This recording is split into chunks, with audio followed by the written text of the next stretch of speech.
I always hated parties. The fake smiles, the forced conversations, the endless small talk. But Sienna insisted we throw one for my 38th birthday. It's not every year you get closer to 40, she said with that grin that always meant she'd already decided. The house was packed, music playing low, wine glasses clinking, laughter floating around like everything was perfect. I stood in the middle of it all, holding a plate of cake I didn't ask for, surrounded by people I barely knew. Then she said it. Time for presents. Sienna's voice rang through the room like a bell. Everyone turned, cameras out, phones ready. She handed me a perfectly wrapped box, black and gold ribbon, her favorite colors. Not mine. You'll love this one, she whispered. I smiled politely, set my plate down, and began to unwrap it. The paper came off too easily. Inside, a white box. I lifted the lid. There it was. A plain manila envelope. No bow, no card. Just my name in her handwriting. I opened it slowly, still smiling, still playing the part. The first thing I saw were the words. Petition for a dissolution of marriage. For a second, the words didn't make sense. It was like reading a foreign language. Then the silence hit. Conversation stopped. I could feel every pair of eyes in that room lock onto me. What is this? I asked, barely hearing my own voice. Sienna smiled. A surprise, she said smoothly. I thought it would be better this way. Public, so you don't make a scene. A few people gasped. Someone laughed nervously. I just stared at her. You're divorcing me? Like this. You've been distant for months, Dylan. Focused on your job. Your projects. I figured you wouldn't even notice I was gone. My hands were shaking. I looked down at the papers again. Signed. Dated. Filed. You planned this on my birthday? She didn't blink. Don't act so shocked. I gave you exactly what you give everyone else. Nothing. The room was dead quiet. I stood there, holding my own divorce like a trophy. Happy birthday to me. I looked around at all the people frozen in awkward silence and said, well, I guess this is how 38 starts. Then I added, almost like I was introducing myself for the first time. I'm Dylan Mercer, architect, dreamer, occasionally stubborn, but never ever stupid. And I looked her straight in the eyes. You'll regret doing this like that, Sienna. I didn't yell. I didn't break down. I just set the envelope on the table and walked out the door. But what she didn't know was I wasn't walking away broken. I was walking away ready. After the party, everything felt surreal, like I was floating in some kind of dream, or nightmare really. I don't even remember who I said goodbye to. I just remember grabbing my keys and driving. No direction, no plan, just away. I booked a room in some budget hotel on the edge of town. The kind of place where the TV's always bolted to the dresser, and the lights flicker like they've seen too much. I stare at the ceiling for hours, replaying the same moment over and over again. That box, that envelope, her face, that smile. I used to love that smile. 3 days passed. I didn't eat much, didn't sleep. I just kept thinking, why like this? Why so public? If she wanted out, she could have just said so. But something in my gut said this wasn't just about leaving me. It was about humiliating me. And then things started making sense. The yoga retreats that always ended late. The sudden interest in her appearance. The way she pulled away from me in bed, but laughed a little too hard at Gavin's jokes at our company dinners. Gavin, God, I trusted that man. We built the business from scratch. I knew his coffee order better than my own. He was there when my dad passed away. He toasted us at our wedding. And all that time, he was sleeping with my wife. I didn't need anyone to tell me. I just knew, but I needed proof. So I started slow, careful. I logged into the iPad that still synced with her phone. She must have forgotten. It didn't take long. Photos, texts, one selfie of them in our bed. I couldn't breathe when I saw it, but I kept scrolling. I had to, because what I found next chilled me more than anything else. Once he signs those papers, we're set. The business, the house, the retirement fund. He'll be too shocked to fight back. They weren't just having an affair. They were stealing my life. That's when something inside me shifted. I stopped being sad. I stopped being shocked. I just got quiet. You see, I'm not a loud guy. I've never thrown a punch in my life.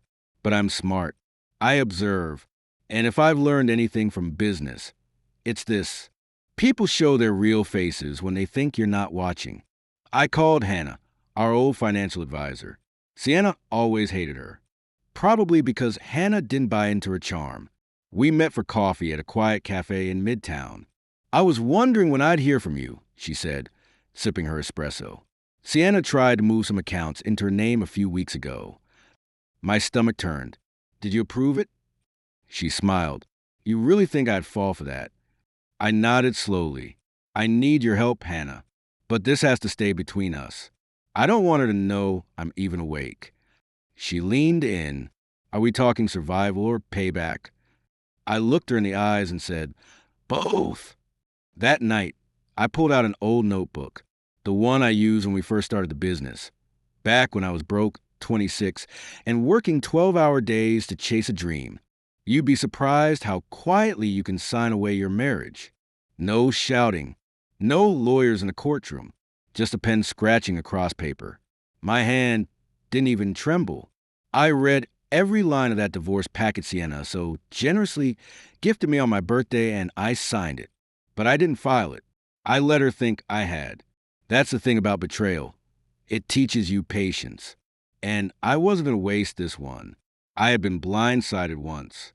Never again.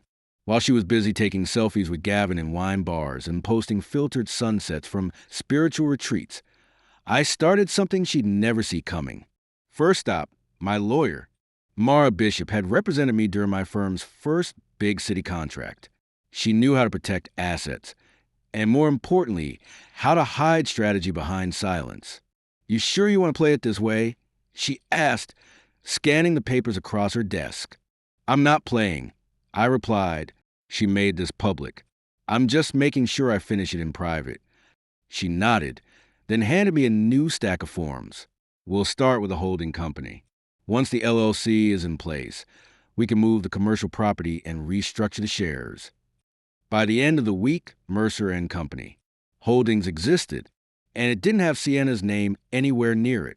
The beach house, the second condo in Miami, the downtown rental building she liked to brag about to her yoga friends, they were all part of our joint portfolio. Not anymore. The moment she handed me those papers, I had legal grounds to start separating marital assets, and I wasn't wasting a second. But the real surprise came a few nights later. I was sitting in my home office, sifting through old shared emails, when I found a trail. At first, it looked innocent. Then I spotted something off. One of the nonprofits Sienna had been consulting for had tax filings that didn't match up with her reported income. I dug deeper. She had created a shell nonprofit 2 years ago, registered under a different name. But the donations? They were coming from properties we co-owned. One she secretly rented under short-term leases and reported the money as nonprofit donations, keeping them tax-free. I brought the evidence to Mara. She's laundering income, I said flatly. Mara whistled, slowly flipping through the documents. And she didn't think you'd ever look this deep. She thought I'd be too heartbroken to breathe. She forgets I'm an architect. I don't collapse. I redesign. Mara leaned back. You realize this means federal charges, right? We're talking IRS fraud, possible jail time. I'm not going to the IRS yet. Let her enjoy her freedom for a bit longer. You're playing chess, Dylan. No, I said. I'm drawing blueprints. Some celebrations aren't marked by cake or champagne. Some happen in silence, from the shadows, with your hands in your pockets and a calm smile on your face. It had been 8 months since a party that shattered everything. 8 months since Sienna smiled as she handed me divorce papers in front of friends and family. Now it was my turn to smile. Quietly, she stood on stage that night in a gold dress, glowing under the lights of the prestigious Urban Visionaries Awards. A standing ovation welcomed her as the announcer called her name. Our honoree tonight is Sienna Caldwell, founder of Art Root Collective, for her inspiring efforts in community development and creative entrepreneurship. I stood at the back of the grand ballroom.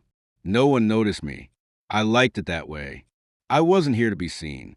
I was here to watch. Sienna waved, her voice beaming through the microphone. I just want to say thank you to everyone who believed in me, especially my partner Gavin, who's helped me every step of the way. Of course, Gavin was there too, smug in his tailored suit, clapping like a man who hadn't just been ousted from the company we built. He didn't know that yet. As the speech continued, I saw them. Two suited agents slipped into the room. No fuss, no drama. They didn't go straight to her. They waited, let her finish, let her soak in every last second of fake admiration. And just as the applause rang out again, Ms. Caldwell, the taller one, stepped forward, flipping a badge. "We're from the IRS Criminal Investigation Division. We'd like to speak with you." The microphone squealed and dropped as Sienna froze. Laughter turned to murmurs. Phones were raised. Cameras clicked. And in seconds, the glamorous evening turned cold. I don't understand," she stammered, trying to smile. "Is this some mistake?" "No, ma'am. We have a few questions about your financial disclosures. Would you come with us, please?" They didn't cuff her. That would come later. But they did walk her straight off the stage, through a stunned audience and out the main doors. She glanced around, looking for someone, anyone, to help. That's when she saw me. I didn't wave. I didn't speak. Just locked eyes with her. And smiled. Her mouth fell open, like she finally understood. This was an accident. This was a blueprint. As the door shut behind her, Gavin's phone buzzed. He stared down at the screen, eyes widening. No, that's not possible," he muttered. He turned to leave, but two security guards stopped him. He wasn't a guest of honor anymore. He was a liability. "Mr. Vaughn," one of them said, "you're no longer with the board. You've been officially removed as of this morning." "What the hell is this?" He looked around for Sienna. She was gone. He looked for me. He didn't see me. But I was there. And this was the real celebration. It's strange, really, how silence can feel louder than shouting. There were no slamming doors, no screaming matches, no dramatic speeches, just peace. The kind that comes after a storm so violent, you forget what calm ever felt like. I stood in my new office, a sunlit studio loft in the quiet corner of the city. No marble floors or designer furniture, just polished concrete, scattered sketches, models, and shelves full of potential. Across the room, Monica was laughing softly as she unpacked a box labeled Tranquility Collection. "Hey, you still want this?" she asked, holding up a goofy ceramic paperweight I made in college. I chuckled. "That ugly thing? Yeah, that's staying forever." She smiled and placed it gently on my desk. It had been 6 months since that award ceremony, since the IRS showed up, since Gavin was ousted and Sienna disappeared from every gallery and grant list in the country. I never spoke to her again. Never needed to. I didn't block her number. I didn't stalk her socials. I didn't care. Because I wasn't angry. I was free. For the first time in years, I woke up without knots in my stomach. I worked late because I wanted to. I laughed without guilt. I trusted again. And Monica had been there, not just for the aftermath, but for the rebirth. She believed in my work long before it was good enough for the critics. She reminded me that building something real doesn't require applause. It just requires honesty. As she brewed coffee at the corner bar, I took a moment to step back and admire the space. My space. And then my eyes settled on the back wall. The one untouched, freshly painted in matte black. In the center, etched in silver. Some betrayals are loud. Mine was silent, but it echoed forever. A quiet hum played from the speakers. The breeze slipped through the open windows. Outside, the city moved forward. Cars honking, voices rising, stories unfolding. And me? I sat in my chair, pulled out a blank sheet of tracing paper, and started sketching something new. Not for revenge, not for recognition, just for me.